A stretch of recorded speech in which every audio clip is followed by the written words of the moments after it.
Okay, so today I want to talk about how we talk about love. And specifically, I want to talk about what's wrong with how we talk about love. So most of us will probably fall in love a few times over the course of our lives. And in the English language, this metaphor, falling is really the main way that we talk about that experience. And I don't know about you, but when I conceptualize this metaphor, what I picture is straight out of a cartoon. Like there's a man, he's walking down the sidewalk. Without realizing it, he crosses over an open manhole and he just plummets into the sewer below. And I picture it this way because falling is not jumping. Falling is accidental, it's uncontrollable, it's something that happens to us without our consent. And this is the main way we talk about starting a new relationship. So I am a writer, and I'm also an English teacher, which means I think about words for a living. And you could say that I get paid to argue that the language we use matters, and I would like to argue that many of the metaphors we use to talk about love, maybe even most of them, are a problem. So in love, we fall. We're struck. We are crushed. We swoon. We burn with passion.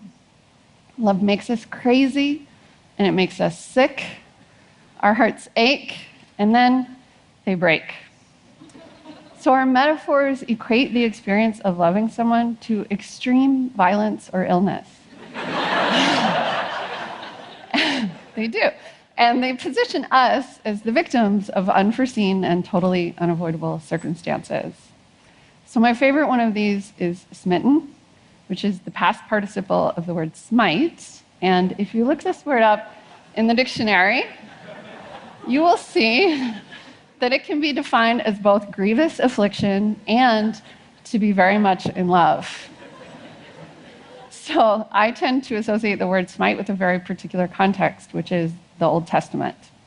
And in the book of Exodus alone, there are 16 references to smiting, which is the word that the Bible uses for the vengeance of an angry God.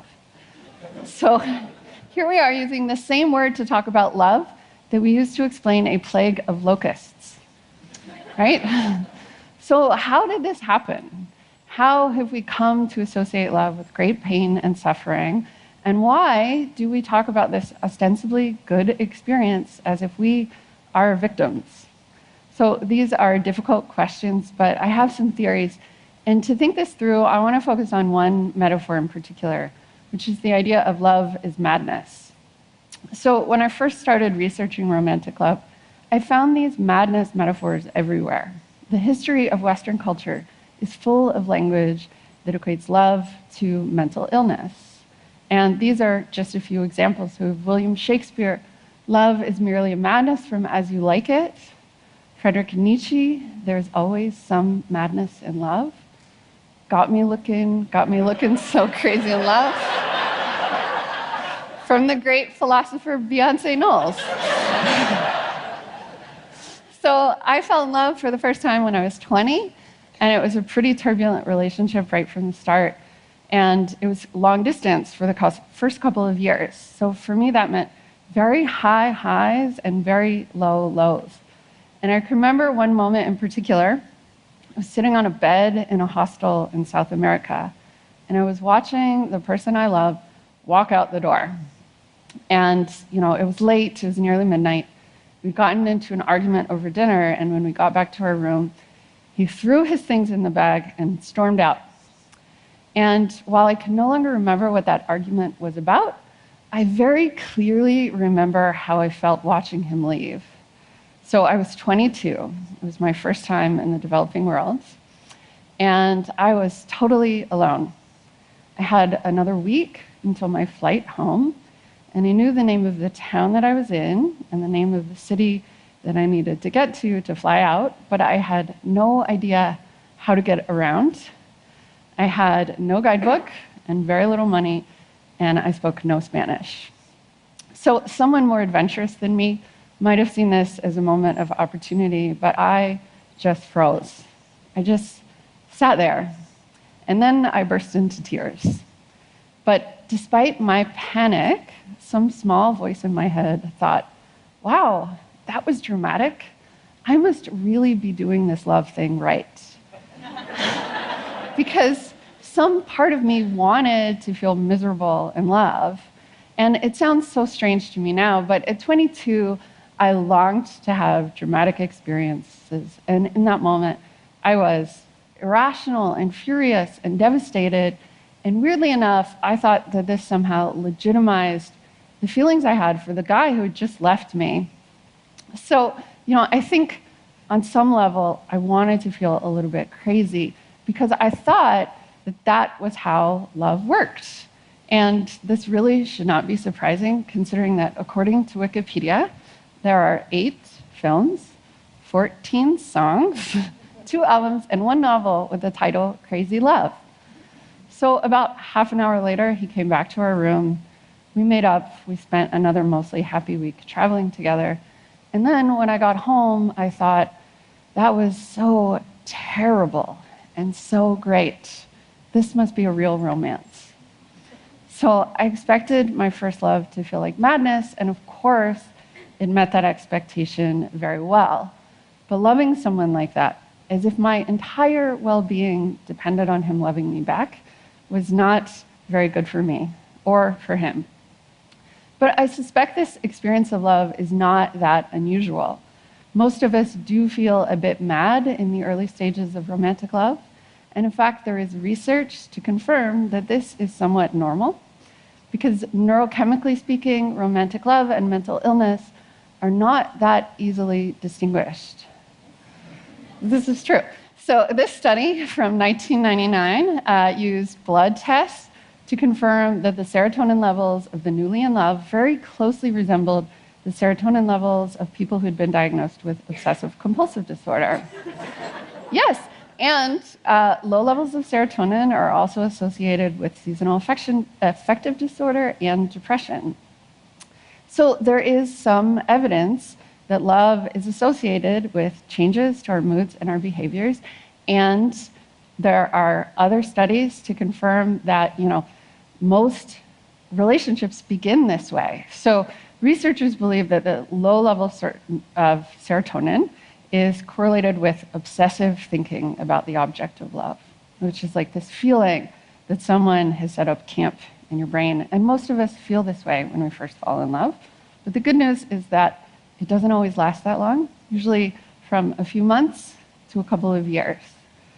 So when I got back from my trip to South America, I spent a lot of time alone in my room, checking my email, desperate to hear from the guy I loved. And I decided that if my friends could not understand my grievous affliction, then I did not need their friendship. So I stopped hanging out with most of them.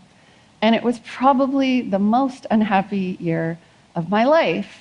But I think I felt like it was my job to be miserable. Because if I could be miserable, then I would prove how much I loved him. And if I could prove it, then we would have to end up together eventually. And this is the real madness, because there is no cosmic rule that says that great suffering equals great reward. But we talk about love as if this is true. So our experiences of love are both biological and cultural. And our biology tells us that love is good by activating these reward circuits in our brain.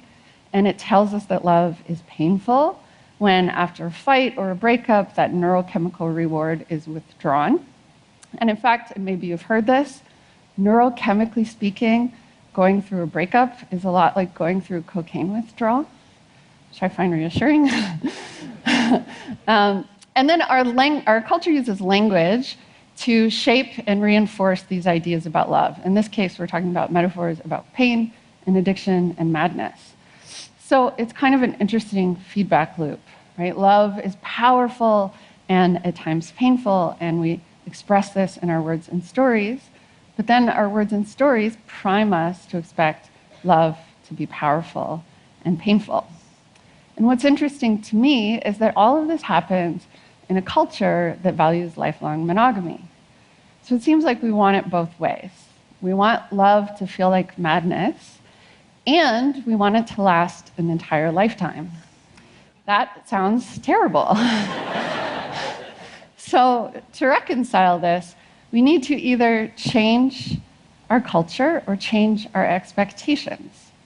So imagine if we were all less passive in love. If we were more assertive, more open-minded, more generous, instead of falling in love, we stepped into love. I know that this is asking a lot, but I'm not actually the first person to suggest this. So in their book, The Metaphors We Live By, linguists Mark Johnson and George Lakoff suggest a really interesting solution to this dilemma, which is to change our metaphors. So they argue that metaphors really do shape the way we experience the world, and that they can even act as a guide for future actions, like self-fulfilling prophecies. So Johnson and Lakoff suggest a new metaphor for love. Love is a collaborative work of art. And I really like this way of thinking about love. So linguists talk about metaphors as having entailments, which is essentially a way of considering all the implications of or ideas contained within a given metaphor. And Johnson and Lakoff talk about everything that collaborating on a work of art entails: effort, compromise, patience, shared goals. And these ideas align nicely with our cultural investment in long-term romantic commitment, but they also work well for other kinds of relationships: short-term, casual, polyamorous, non-monogamous, asexual, because this metaphor brings much more complex ideas to the experience of loving someone. So, if love is a collaborative work of art, then love is an aesthetic experience. Love is unpredictable. Love is creative. Love requires communication and discipline. It is frustrating and emotionally demanding. And love involves both joy and pain. Ultimately, each experience of love is different. So when I was younger, it never occurred to me that I was allowed to demand more from love, that I didn't have to just accept whatever love offered. And when 14-year-old Juliet when 14-year-old Juliet cannot be with Romeo, whom she has met 4 days ago, she does not feel disappointed or angsty. Where is she? She wants to die, right? And just as a refresher, at this point in the play, Act 3 of 5, Romeo is not dead. He's alive, he's healthy, he's just been banished from the city. So I understand that 16th century Verona is unlike contemporary North America, and yet when I first read this play, also at age 14, Juliet's suffering made sense to me. Reframing love is something I get to create with someone I admire, rather than something that just happens to me without my control or consent, is empowering. It's still hard. Love still feels totally maddening and crushing some days. And when I feel really frustrated, I have to remind myself, my job in this relationship is to talk to my partner about what I want to make together.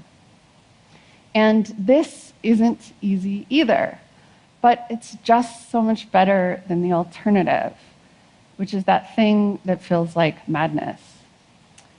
So this version of love is not about winning or losing someone's affection. Instead, it requires that you trust your partner and talk about things when trusting feels difficult, which sounds so simple, but is actually a kind of revolutionary, radical act. And this is because you get to stop thinking about yourself and what you're gaining or losing in your relationship, and you get to start thinking about what you have to offer. This version of love allows us to say things like, hey, we're not very good collaborators. Maybe this isn't for us. Or, that relationship was shorter than I had planned, but it was still kind of beautiful. The beautiful thing about the collaborative work of art is that it will not paint or draw or sculpt itself. This version of love allows us to decide what it looks like. Thank you.